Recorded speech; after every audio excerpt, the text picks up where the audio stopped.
de Dieu, dans Proverbe 21, au verset 31, nous dit « Vous pouvez harnacher le cheval pour le jour du combat, mais la victoire dépend de l'Éternel. » Et j'aimerais vous encourager avec ce verset.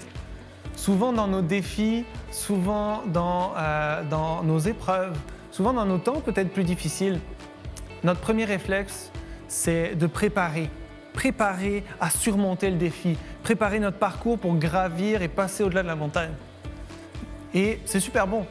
Mais au travers de ce verset-là, c'est comme Dieu nous encourage à d'abord marcher avec lui, à d'abord lui dire « Hey, voici le défi, puis j'ai besoin de toi. » Parce qu'on a beau se préparer, on a beau faire la meilleure préparation au combat possible, on a beau faire, par exemple dans le sport, de faire 3 entraînements semaine pour la game en fin de semaine. Mais si je sais que je ne vais pas gagner quoi qu'il arrive, à quoi ça sert? À quoi ça sert de me préparer? À quoi ça me sert de mettre autant d'efforts? À quoi ça sert de préparer les chevaux, d'affûter mon épée si je sais que ça ne va pas fonctionner? Notre premier réflexe, notre première chose, c'est avoir l'Éternel de notre bord, avoir Dieu qui combat pour nous parce que la victoire dépend de lui. Alors, je veux vraiment vous encourager avec ça. Et le fond de ce verset, c'est pas d'omettre la partie de préparation, bien au contraire.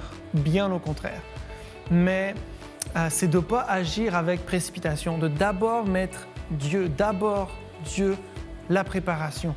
Parce que si on se précipite, et je lisais dans les Proverbes, il y a plusieurs versets là-dessus, puis je vais vous en donner 2 rapidement, qui parlent de la précipitation, qui disent « Il est dangereux pour l'homme de prendre précipitamment un engagement et de se mettre à réfléchir après avoir fait son vœu. » Il y a aussi « Il n'y a pas de bénédiction durable sur un héritage acquis d'emblée avec précipitation. » La Bible nous met en garde face à la précipitation. La précipitation est dangereuse.